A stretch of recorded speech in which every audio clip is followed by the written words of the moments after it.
এটা নতুন কিছু না, পশ্চিমবাংলার উপনির্বাচন এইভাবেই হয়, কিন্তু ভোটের খুব বেশি ফারাক হয়নি।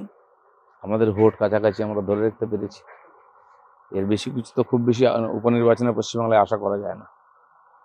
জয়লাভের পরেই বোমাবাজিতে এক শিশু কন্যার মৃত্যু হয়। এটাই দুর্ভাগ্যজনক। পশ্চিমবাংলায় ইলেকশন হলেই প্রাণহানি হবে। যে পঞ্চায়েত থেকে পার্লামেন্ট সব ইলেকশনে, নমিনেশন থেকে আরম্ভ করে ভোট গণনা, যে কোনো সময় মার্ডার হতে পারে, যে কোনো সময় হিংসা হতে পারে। একটা বাচ্চা মেয়েকে যেভাবে খুন করা হলো, এটা হচ্ছে পশ্চিমবাংলার এবং টিএমসির রাজনীতির একটা নমুনা। আরও দুঃখের বিষয়, মমতা ব্যানার্জি দুঃখ প্রকাশ করেছেন ঠিকই, কিন্তু তার খুব সিলেক্টিভ দুঃখ প্রকাশ।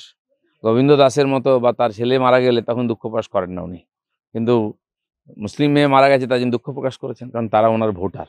এই যে সিলেক্টিভ রাজনীতি ওনার, এটাই এখানে আবার প্রমাণ হয়ে গেছে। একটু কান পাতলে একটা কথা শোনা যাচ্ছে, সেটা হচ্ছে আপনি নাকি নতুন দল গঠন করছেন এখন। আমি দল দাঁড় করিয়েছি, দল গঠন করিনি বা করার দরকার নেই। 70 বছর ধরে লড়াই করে আমরা একটা দল দাঁড় করিয়েছি, সেই দলই এখানকার মানুষের স্বপ্ন পূরণ করবে। আলাদা দল করার দরকার নেই, আর আমরা ওই ধরনের রাজনীতি করি না।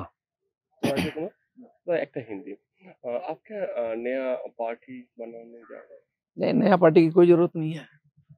बंगाल का विकास करने के लिए भारतीय जनता पार्टी काफ़ी है, और लोगों ने स्वीकार किया है, उसको आशीर्वाद भी दिया है।